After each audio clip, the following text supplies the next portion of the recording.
शाम सूरज को ढलना सिखाती है। शमा परवाने को जलना सिखाती है। गिरने वालों को लगती है चोट, पर ठोकर ही इंसान को चलना सिखाती है।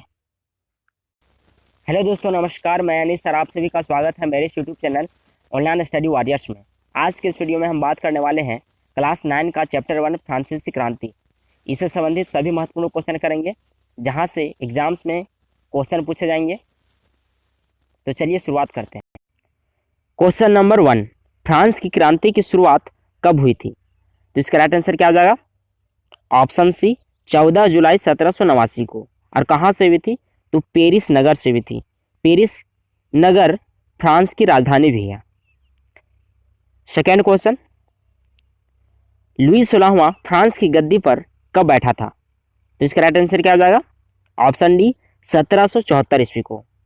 और लुई 16वां किस राजवंश से था? तो यह बुर्बो राजवंश से था। क्वेश्चन नंबर 3, फ्रांसीसी समाज कितने स्टेट में बटे हुए थे? तो इसका राइट आंसर क्या हो जाएगा? Option B, 3। प्रथम स्टेट में पादरी वर्ग के लोग आते थे, द्वितीय स्टेट में कुलीन वर्ग के लोग आते थे, और तृतीय स्टेट में पादरी और कुलीन को छोड़ करके बाकी सभी लोग आते थे। क्वेश्चन नंबर 4, तृतीय ए स्टेट्स में कौन से समुदाय शामिल थे? तो इसका राइट आंसर क्या हो जाएगा? ऑप्शन डी, ए सभी। यानी कि तृतीय स्टेट में किसान, कारीगर ये भी थे, व्यवसायी भी थे, वकील थे और कर्मचारी भी थे, मजदूर वर्ग के भी लोग थे, छोटे किसान और नौकर भी थे। यानी कि पादरी और कुलीन वर्ग को छोड़ करके जितने सारे आ जाते हैं वो सारे किस स्टेट में आ जाते हैं? तो तृतीय स्टेट्स में। क्वेश्चन नंबर 5, किस स्टेट के लोग कर अदा करते थे, यानी कि कर देते थे? तो इसका राइट आंसर क्या आ जाएगा? ऑप्शन सी, तृतीय स्टेट के लोग। और तृतीय स्टेट के लोग ही केवल कर देते थे। नेक्स्ट क्वेश्चन, क्वेश्चन नंबर 6, किस स्टेट के लोग कर से मुक्त थे? तो इसका राइट आंसर क्या आ जाएगा? ऑप्शन डी, केवल ए और बी। यानी कि प्रथम और द्वितीय स्टेट के लोग कर से मुक्त थे, यानी कि ये लोग कर नहीं देते थे। प्रथम स्टेट में पादरी वर्ग के लोग आते थे और द्वितीय स्टेट में कुलीन वर्ग के लोग। क्वेश्चन नंबर 7, तृतीय स्टेट के लोग किस तरह के कर देते थे? तो इसका राइट आंसर क्या हो जाएगा?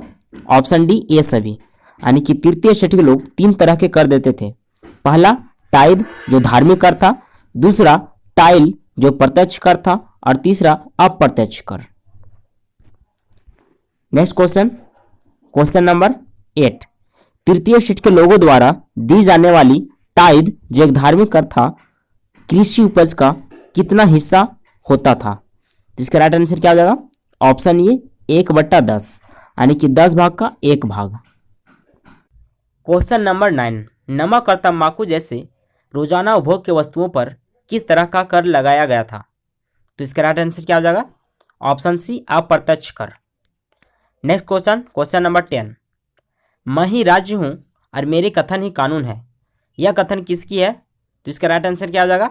ऑप्शन ए, लुई 14वां। नेक्स्ट क्वेश्चन, क्वेश्चन नंबर 11, प्रमुख फ्रांसीसी क्रांतिकारी थे डैश। कौन कौन से प्रमुख फ्रांसीसी क्रांतिकारी थे? तो वॉल्टेयर, मॉन्टेस्क्यू, रूसो, तीनों प्रमुख फ्रांसीसी क्रांतिकारी थे। तो इसका राइट आंसर क्या हो जाएगा?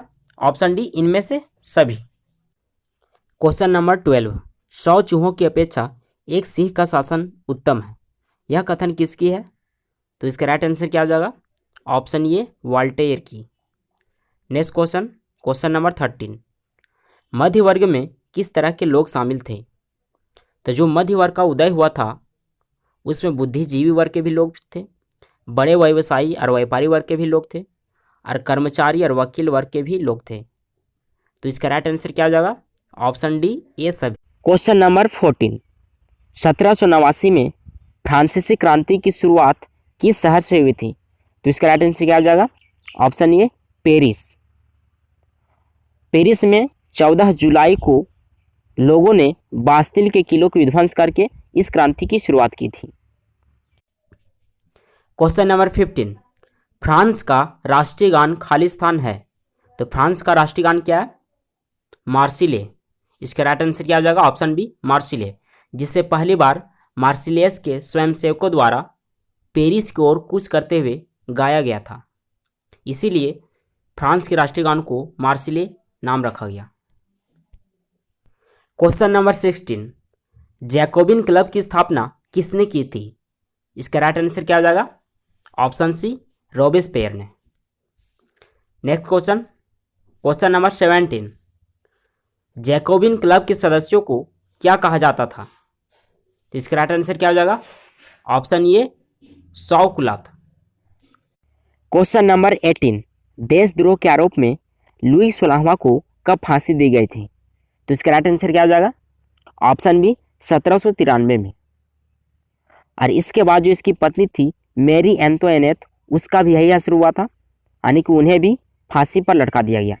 और ये फांसी जो इन लोगों को दिया गया था, ये सार्वजनिक रूप से दिया गया था।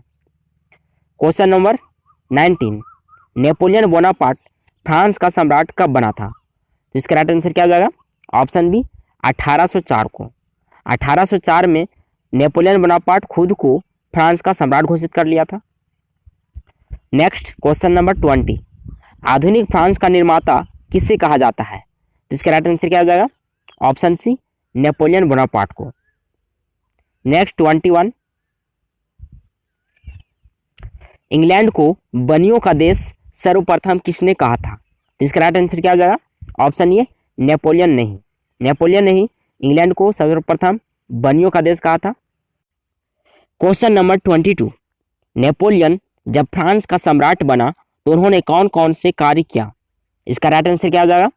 ऑप्शन डी, इनमें से सभी, यानी कि उन्होंने कौन कौन से कार्य किए थे? तो पहला था दास प्रथा को उन्होंने पुनः लागू किया। दूसरा था दशमलव पद्धति पर आधारित नाप तौल की समान प्रणाली लागू की। और तीसरा था निजी संपत्ति की सुरक्षा के लिए उन्होंने कानून बनाए।